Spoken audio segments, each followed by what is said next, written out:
Greetings all, this is Gerald Clark with you on January 15th, 2019. And many of you probably have heard the story I told about having contact with a UFO when I was a kid. I was about 15, saw it in the yard, was deciding whether to throw a rock at it or just what to do, and didn't really know whether it was something we as modern humans had made or whether it was extraterrestrial. I didn't even know there was such a term as UFO when I saw one. So anyway, recently I was poking around through some documents that have been released via the CIA, and they have a kind of a, I don't know, an archive of these different documents, and I'll leave the link where you can find those. But they just so happen to have one titled The UFO Evidence, Unidentified Flying Objects, published by the National Investigations Committee on Aerial Phenomena, NICAP for short. And this was published in Washington, D.C. in 1964, and it was approved for release on April 2nd, 2001, and I just got my hands on it. I don't know exactly when they put it on the website versus when it was released. Okay, so you can see all the different people that were involved with this board, and some of these are really quite fantastic. I'm going to go through a few of these so you see what kind of people they got together, and I'm going to highlight a few of them. So this guy is the president of AOPA, that's the Aircraft Owners and Pilots Association. This one's a former special assistant to the Secretary of the Air Force. He's a writer and author. This one's a clergyman. Look at this. Columnist, member of New York Authors League. So they got this broad range of people in here. Here's a head of the Department of Physics. Okay. Here's a research chemist at the he's a United States Army chemist at Emerson Testing Laboratory, Baton Rouge. Naval Research Lab up here. Okay, so you got a broad range of here's a doctor. An engineer right here in Richardson, Texas. So let's see, got a photographer, a geology and mining engineering and biophysics. Look at this. Sociology and psychology. I'm going backwards, sorry. Okay. This one, let's see if there's any other good ones here. A lot of people from the aviation industry, Eastern Airlines pilot, somebody from the astronomy field, a research engineer, a missile expert. Let's see who else.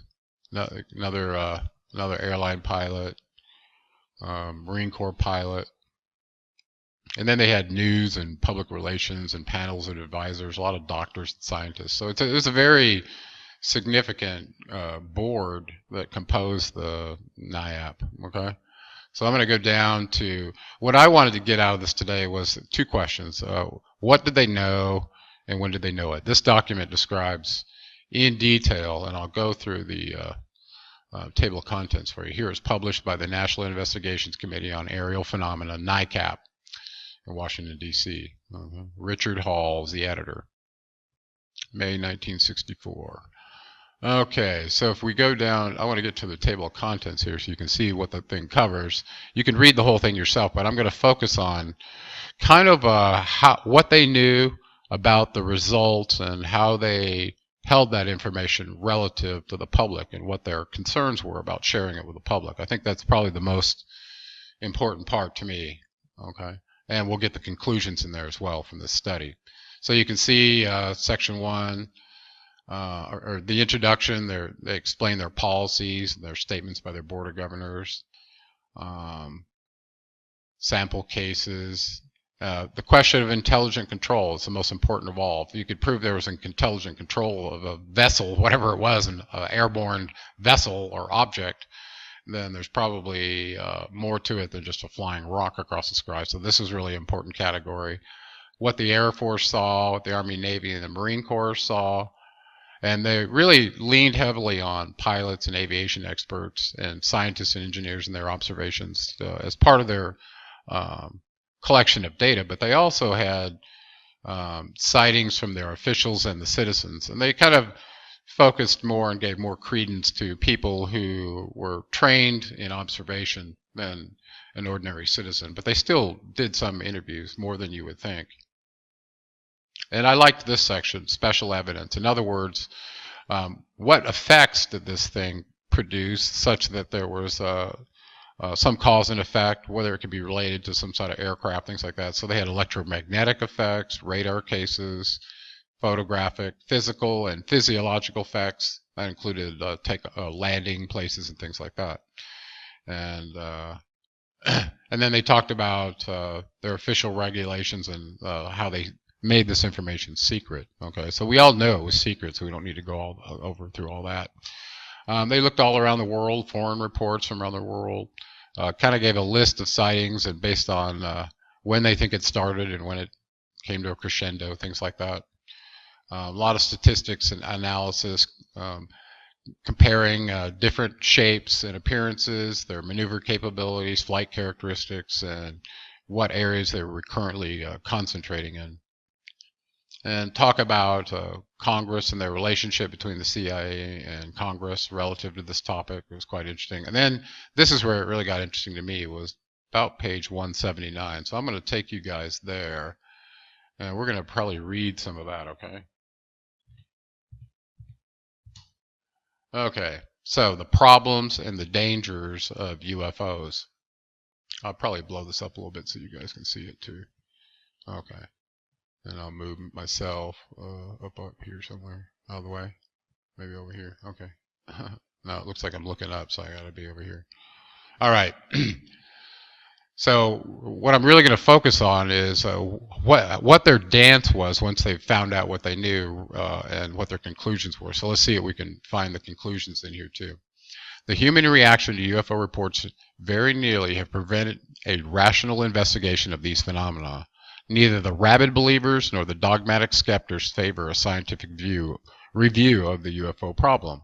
Both think they have the answer. To the neo-religious cultists, largely centered in Southern California, UFOs are the vessels of saintly beings from space or another dimension, coming to aid us through troubled times. To the skeptics, UFOs are a figment of the imagination dreamed up by unstable individuals unable to face the realities of the day. Neither of these positions is tenable on the basis of the evidence acquired to date. On the basis of the evidence in this report, NICAP has concluded, now here, listen closely, NICAP has concluded that UFOs are real and that they appear to be intelligently controlled. This is from section 2. Okay? So they believe there's real bodies inside there controlling these, and that means they know they're space vessels. We believe it's a reasonable hypothesis that UFOs, beyond those explainable as conventional objects or phenomena, are manifestations of extraterrestrial life. Boom! Let me highlight that for you right there. We believe a reasonable hypothesis that UFOs, okay, are massive extraterrestrial life. Boom. Whoop, I didn't get the whole thing. I'll do it again. I guess you got to go like that. All right. Fine. Pretty important, okay? The evidence to date is too sketchy to allow any conclusions about what the pilots of UFOs, if any, look like or what their purpose may be in visiting the Earth if UFOs are in fact spaceships. Once UFOs are accepted as a reality, perhaps it will be possible to obtain some of the answers to these fascinating questions. The problems of UFO investigation and the inherent dangers are discussed below, followed by a recommendation for solutions to the problems. The basic problem of UFOs is the lack of attention to something which, if true, could be of very great significance indeed to the whole human race. Okay? They know how important this is. Most skeptics in the final analysis base their conclusions on a seemingly inadequate and highly prejudiced investigation. See section 9. Quite often, skeptics point to the cultists as allegedly as the sources wholly of UFO problem. Only a superficial analysis of the cultist claims is necessary to make one a skeptic, because it's easy to see that they present beliefs and faith rather than evidence. Ergo, there are no UFOs. Thus, the cultists and opportunists and con men obscure the real issues and mislead critical-minded people into believing there is no evidence for UFOs. Wow, this is coming from the CIA. Oh, I got to get a drink of tea and think about this. Okay. Whoops. The basic danger associated with UFOs is a danger to the very fabric of society. If UFOs are in fact real, unexplained objects maneuvering in our atmosphere, there is a danger of a reverse delusion, fooling ourselves into believing nothing of any significance is being seen. There is a danger of an unprepared public and the possibility of widespread panic if an external danger or threat to our way of life is suddenly imposed upon us without some prior knowledge of what has been learned about UFOs. Without psychological preparedness, a sudden confrontation with extraterrestrial beings, for example, could have disastrous results. If there is a deliberate secrecy being practiced by authorities rather than a semi-conscious failure to face up to the facts, this would appear to be inexcusable. Secrecy breeds fear and paves the way for panic by introducing false fears and causing people to substitute imagination for reality. The danger of confronting such a policy was pointed out by NICAP advisor Morton Gerla, a professional engineer. This short-sighted policy results in delaying the solution of the UFO mystery, leaving both military and civilian populations unprepared for whatever steps may eventually have to be taken, whether peaceful or hostile. In the event of action being forced upon our government or people by UFO initiative, public confidence in a government following a policy of secrecy prior to being forced into action would be shattered, perhaps with catastrophic results to morale. Wow, hasn't that already happened? The implication of UFOs. Why are UFOs important? Because if they are real, not explainable as a variety of conventional objects, it is generally conceded they are most likely spaceships. Their presence in our skies would naturally be a matter of utmost concern to all nations on Earth. In spite of the fact that UFOs are not officially recognized, it is plain that they and the general idea of someday encountering extraterrestrial beings have inspired considerable scientific thought and speculation. As a result of our entrance into the space age, the idea of UFOs has become plausible. The hypothesis that UFOs are spaceships has important implications for humanity. Many questions are raised: philosophical, religious, and technological. What effect would contact with extraterrestrials have on our society?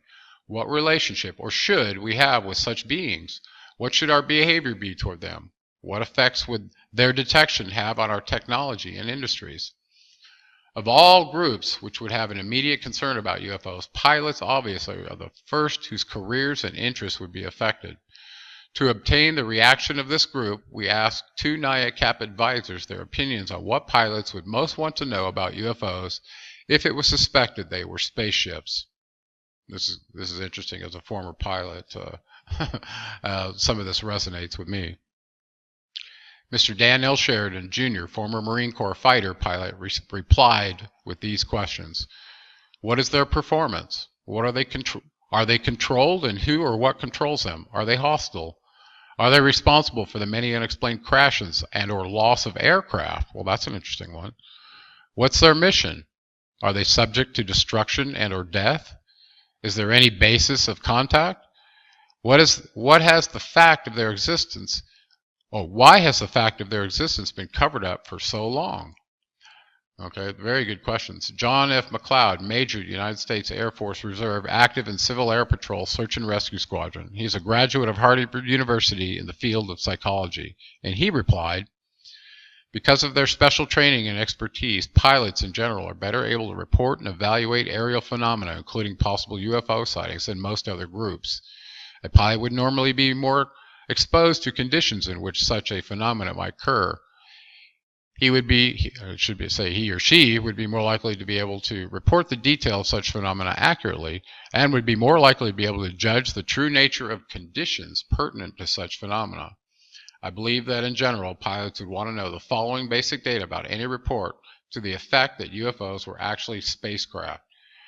Number 1, their type and source of motive power. 2, their origin. 3, their speed and other performance characteristics. 4, the nature of their occupants. In short, the average experienced pilot would, I believe, be more interested in the technical facts of such a situation than in any sensational effect it might have. Okay, so anyway, let's go on talk about the some more information here. Let's talk about religion. So they're discussing the impacts of what the religious community would think, social and moral considerations. And I'll skip through here these a little bit. From the viewpoint of religion, Reverend Albert Ballard, German Congregational Church, Clinton, Mass., a NICAP board member, had this to say: "What our fate will be if we come into contact with extraterrestrial beings will depend on whether there will ever be close enough contact with intelligence from extraterrestrial realms to matter. The very possibility, however, is certainly being envisaged by some scientific experiments now being made.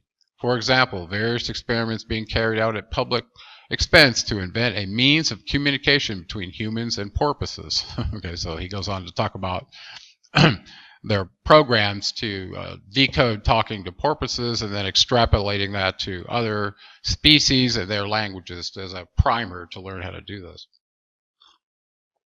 So, as you can tell from a scientific standpoint, they really didn't broach the idea of religion very significantly. They did talk about the impacts of technology and issues like that. One guy from a metallurgical standpoint said clearly the metals they're using and their ability to withstand pressures, temperatures, forces is far beyond anything that we've ever invented on the planet. So they thought they could learn a lot from learning about the metals that are being used in the UFO construction. Then social and moral considerations. They start talking about, well, what if you accidentally got surprised by one of them and you killed it? Is it considered homicide? So they're running through the legal ramifications. And one of these statements I thought was interesting right here. So, and they were then talking about, well, it would depend on the extent to which this being was humanoid or not, whether it would have any rights to protection by our laws and so on and so forth, which I thought was really funny. And then they go on down to the same issue, and basically it states the intelligence of these occupants might or might not be a factor, said Professor White. They're interviewing his response. It's just as much homicide to kill an idiot as it is to kill a genius. So they're trying to find categories of what law would apply to these beings if some accident were to happen like this. So I thought it was pretty interesting. So let's see if there was anything else in here that I thought was really great. They talk about landings and near sightings. So basically they say it's real, but then they're trying to discuss basically how to deal with this relative to the public, and I thought that was quite interesting. So let's see if there's anything else. Oh, let's look at a few pictures here while we're here, and then I'll scan the document a little bit and show you some pictures. Here's a June 27th, 1959 image of not only a vet. Now they're discussing landings and takeoffs where they see occupants, okay, in this section. This was 1959 in New Guinea, witnessed by Reverend William B. Gill and local natives. Okay, about 35 feet in diameter. Distance is about 450 feet away from them. This one was July 13th, 1959 in New Zealand. Witness Mrs. Frederick Moreland. Silhouette orange and green body lights. Dimensions about 20 feet in diameter, 45 feet high, about 40 to 50 yards away. There was another one. So actually, while we're talking about that, they had several categories and depictions of the different shapes and their correlations in the previous table. And I might scan back there and show it to you here real quick. But let's see if there's anything significant in the recommendations. Summarizing the main problems and dangers associated with UFO phenomena, these points stand out. Doubt about the scientific adequacy of the Air Force investigation, lack of access to the specific detailed cases in Air Force files. Okay. The dangers of having basically a military organization responsible for overall evaluation of a scientific problem. The intrusion of military secrecy preventing the scientific community basically from investigating this, from reviewing the methods of this and reason and blah, blah, blah. Okay. The possibility of ignoring or rationalizing away facts which have important effects on the human race for good or ill. And I'll let you read through some of these. The concern about people being extorted by con men over the topic. One solution to all these problems would be a scientific and political review of the entire UFO situation. Okay, and this document, when you see how complete it is, you'll ask yourself, well, wasn't this one of those? They want a further framework for a review of UFOs. Okay, a simple directive to sign engineers at White Sands, Cape Canaveral, and other government establishments could require personnel manning tracking equipment to track and record on instruments any UFO. So they want to characterize this foreign alien. What are they saying? They want to break their speech. They want to snoop on them. They want to get pictures of their craft, categorize them, learn everything they can before they discuss the fact that they've already signed contracts with them since 1934. So, and then in 1954, this was under Truman, and then under Eisenhower in 1954, they renewed that contract with the alien Greys. And I think I presented that in the threat briefing report. But anyway, I thought it was a very interesting document here. And there were a lot of recommendations to this document. So basically, the bottom line is they've known since 1964 that UFOs were real. They've known that they were spacecraft. They've known that they were intelligently controlled. And additionally, maybe it was compartmentalized. I'm going to zoom backwards for you real fast. Let's go to the end here. Make sure we're at the end. Okay. You can see the references and the credits here. And then actually they had a program, much like MUFON, where if you have personal knowledge of any of the cases reported in this document, can add missing details, you're invited to submit this information to NICAP. Okay, so they basically have a form essentially for you to fill out with a description of any personal sightings that you've had. So it's kind of like what MUFON did. Okay, so I'm going to scroll back here real fast and see if we can find some pictures to look at and some data to look into. Just to give you an idea of the extensive amount of data in this document. Here you can see the comparing the shapes, okay, from the bottom view, the side view. They've categorized them into flat disk, dome disk, Saturn disk, hemispherical disk, flattened sphere, spherical, elliptical, triangular, and cylindrical or cigar shaped. So you can see all those are in here. And then they give reports of who, where they were reported, and who the person was, and a description. Okay, so you can see all the instances of that to see how many there are. Okay, so let me go up a little bit further. I thought I saw some other good stuff up here. Oh, there was a nice picture of a kind of like some of the earlier ones that were seen that kind of looked like a, I don't know, a military helmet. So they had those described as well. And then they went through all different places in this document. Oh, there's some good ones there. Right about here, there. So you can see the kind of black and white images that show up all through the document. Okay. So they had lots of evidence all the way going back to the early 40s. And all the way through to the time that this report was written. So I encourage everybody to take a look at this. I'll leave a link to the report in the description. It's called The UFO Evidence, Unidentified Flying Objects, published by the National Investigation Committee on Aerial Phenomena. So if you doubted that there were aliens among us, doubt it no more, and they've known it all along. This has been Gerald Clark with you, 7 Planet Broadcasting on January 15th, and we out.